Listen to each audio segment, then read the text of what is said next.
So once again, we've got one of these stories where a Democrat says, I've been in touch privately with Republicans who might turn on Donald Trump and actually convict him if there were to be an impeachment trial where the Senate would vote. This is Democratic Senator from Connecticut, Chris Murphy.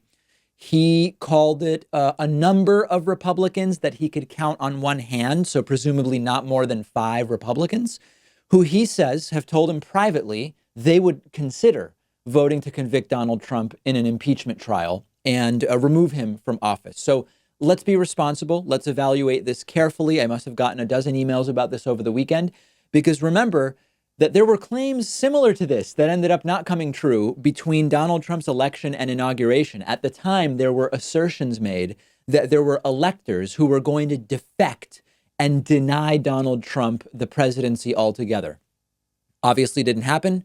Many of us have forgotten about that already. So the question is, are there really 5 Republican senators that might consider doing this? One possibility is there's no way to know because they probably are considering this so secretly that they've never gone public about their concerns about Donald Trump, or they're complete and total sleepers. We couldn't possibly know who they are. If that's the case, it could be any of the Republican members of the Senate.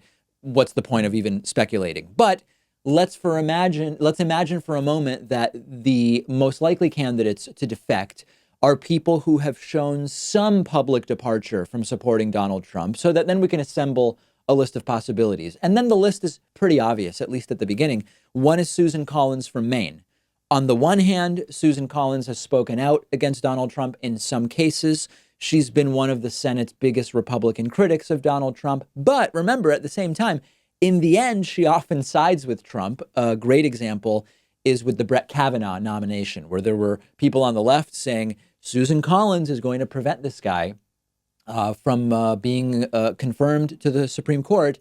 And in the end, she went along with it. But Susan Collins is one possibility. Another possibility, a Republican senator who might turn on Trump, it's Mitt Romney. Romney has been one of the biggest public Republican critics of Trump. They've gone back and forth publicly about their friends. They're not friends. They like each other. They don't like each other.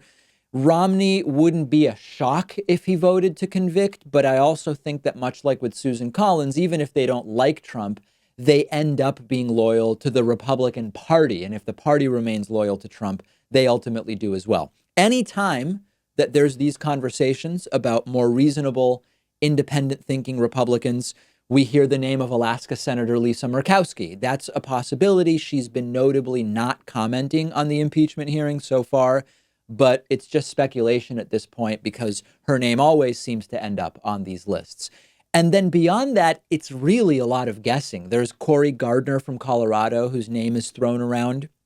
Martha McSally in Arizona is a possibility.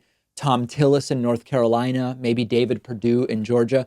But it really is just speculation. And in the end, these are political calculations. If there is truly a senator that believes they are better off politically voting to convict than not, you might see it.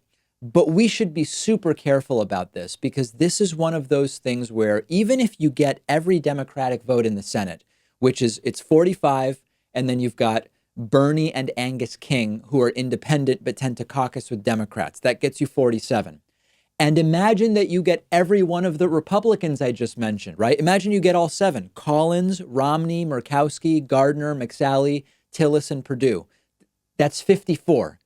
You still need 67 to convict on impeachment in the Senate. So in the most optimistic scenario, where every Democrat plus the 2 independents plus these 7 very speculative Republicans all vote to convict, you're still short by 13. Now, the argument would be if there are 7 Republicans already considering it, and we don't know that there are, and all 7 were to do it, then it might provide cover for other Republicans to jump in. And then before you know it, you've got an impeachment conviction with 2/3 of the Senate. I don't see that as happening, primarily because I don't see an impeachment conviction vote being politically advantageous to that many Republicans unless public opinion drastically changes. 62% of Trumpists said, no matter what Trump does, no matter what happens, no matter what he says, I'm not going to reconsider my support for Donald Trump. If that's the case, you might be able to find a few Republicans who are in districts where, okay, maybe Republicans there want their Republican senator to vote to convict on impeachment, you're not going to get to 67. And that's not going to translate to removing Donald Trump via impeachment. I want to be wrong. We can hope. Chris Murphy's statement is very interesting, but when you really analyze it, I'm not seeing a path to this as a viable reality. I would love to be wrong, and I would love to hear from you about how I'm wrong, or at least potentially wrong. Let me know. Leave a reply if you're watching on YouTube. Send me a tweet at @dpakman.